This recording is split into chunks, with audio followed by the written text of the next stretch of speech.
Welcome to MiConvert. In this tutorial, I will show you how to convert DXF files to STP format, completely free and online. Open your browser and search for DXF to STP MiConvert.com. Click on the first result to go straight to the converter. You are now on the DXF to STP converter page. The interface is clean and easy to use. Let's upload a file. Click the Choose File button. A file picker will open. Select the DXF file you want to convert, then click Open. Your file is loaded and ready.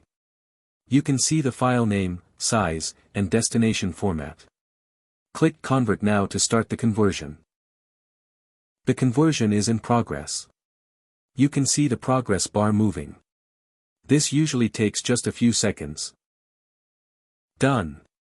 Your file has been successfully converted. Click Download to save the STP file to your computer. That's it. Visit MiConvert.com for more free conversion tools. Subscribe for more tutorials. Thanks for watching.